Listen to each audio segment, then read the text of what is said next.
Hi everyone, I'm now back on YouTube after what seems like a 1 year hiatus.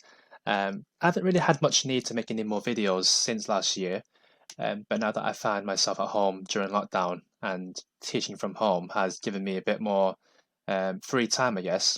And yeah, I want to use my time to make some more videos that you guys might find helpful. Hopefully, the next video coming up will be a lot better than last year's. Um, the quality last year wasn't great. Yeah, and I sounded very boring, I guess is the word. Uh, very robotic, very monotone. So yeah, sorry to those year 11s who had to watch those and had to sit through those. Hopefully, I didn't make you fall asleep because they were quite poor. So yeah, apologies. I was thinking of deleting those videos, um, but I think I'm gonna leave it there because they will serve as a reminder to me to never make such dull videos again, never speak like a robot, and speaking very monotone um, wasn't great. Wasn't great. So anyway, I want to kind of start off this comeback video, shall we say, on a topic that I recently taught, and I found it quite interesting. It is on the area of a circle, and we know the area of a circle is, well, you might know, is pi times r squared, so pi r squared. And quite interestingly, when I learned this in school as a student, I never really asked why. Why is pi times radius squared the area of a circle? I was quite happy with just knowing how to use pi times r squared, put the radius into r, do pi times the radius squared, and get an area for the answer. I was quite happy with just knowing that method and applying that to questions, but I never really asked myself or the teacher why. Why is the area of a circle given by pi times radius squared? I've only really thought about that question now that I'm a teacher, and before I teach these topics, I do some research, and it's quite interesting what I found. There are a few visual proofs on why pi times radius squared gives you the area of a circle. I want to show you this one in particular, which I found quite interesting. There are other ways of doing it, but this one in particular is just the one that I like, and it makes sense to me. And yeah, it's just quite satisfying seeing it all come together. So I want to share it with you guys. So let's get started then. Okay. So we've got this question here. Why is the area of a circle pi times radius squared? So why does pi times radius squared give us the area of a circle? Now, where does this pi times radius squared come from? So we've got a circle here, and we're going to place a smaller circle inside this big circle. So place another circle inside this big circle, like this. So this is another circle with a smaller radius, a smaller diameter. It's a smaller circle in a bigger circle. And again, do the same, put another smaller circle within that smaller circle. So now we've got 3 circles, and again, put another circle into that circle. And if you imagine, we fill this circle, this big circle, with as many circles as we can. So we're going to fill this circle with as many circles as we can. And the idea is there's so many circles in that circle that this white area in the circle is covered. So if you imagine we've got the circle and we're fitting as many circles as we can in that circle, loads and loads and loads of circles, so that they cover the whole area of that circle. So here's one I prepared earlier.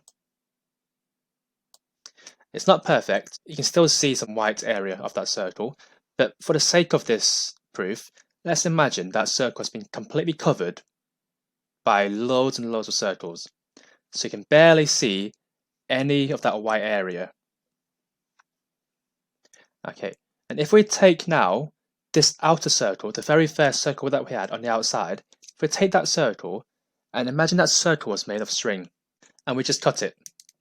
So if we cut it and then we stretch the circle out, the string, stretch it vertically, and we can line it up over here. So that outside circle has now been cut open, and we stretched it out vertically and lined it up like this. And if we take the next circle inside that circle, so the next bigger circle, we do the same to that one. We cut it and we stretch out vertically and we line that up next to this very first line that we had here. And again, we take the next circle after that, we open that and stretch it out vertically and line it up next to this. Okay, and we do the same to the next one, and the same to the next one, and again, and again, and again, and again, and again. So these are getting shorter because the circle is getting smaller. And these are all lined up down here. That's how it should look like at the end. So here's what I made earlier. It will look something like this, right? The whole process will finish with something like this.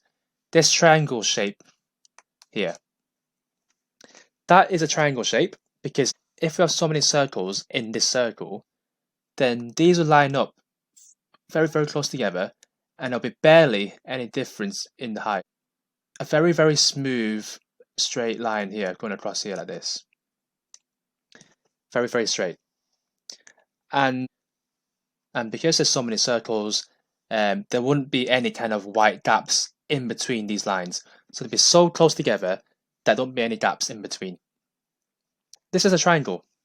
The area of this triangle on the right here has to be the same area as the circle because they're made of the same string. The same circles make the same triangle. The same strings make that same circle. Now, we know that the area of a triangle is given by half times base times height. In this case, the base is down here. That's the base. And the height is going down this side. This is the height. Okay. Now, the height of this triangle is the same as the circumference here. The very outside circle, the circumference of the very outside circle is the same as that height. And we have a formula for circumference. The formula for circumference is pi times diameter. In other words, it's pi times 2 radii. So we can write this as 2 pi r. 2 pi r. That is the circumference. And the circumference is the height of this triangle. So we can call this 2 pi r. Now the base is just the very ends of each string added together. So the very ends of each string added together, we're going to have the radius, aren't we? That's the radius. So this is the radius. We've got the base, we've got the height. So we've got half times by the base, which is going to be radius, times by the height, which is now 2 pi r. And then this will be the same as a half times by 2 pi r times r squared. So 2 pi r squared. And then we can simplify this even more by saying, well, half times 2 pi r squared is pi r squared because that half and that 2 cancels to make a 1. So pi r squared. So the area of this triangle is given by pi r squared, but the area of that triangle is made up of the same strings that made the area of the circle. So this area of the circle must also be pi r squared. And there we have it. That is the area of a circle, pi r squared. And I found that quite interesting. So hopefully you guys found it just as interesting. There are other ways of doing it. We could cut your circle into pizza slices, sectors, in other words, and then line them up into like a little quadrilateral. That's another way of doing it. But this way is the way that I like the most, and it seemed quite interesting to me. So hopefully it made a bit of sense to you as well. Yeah, so thanks.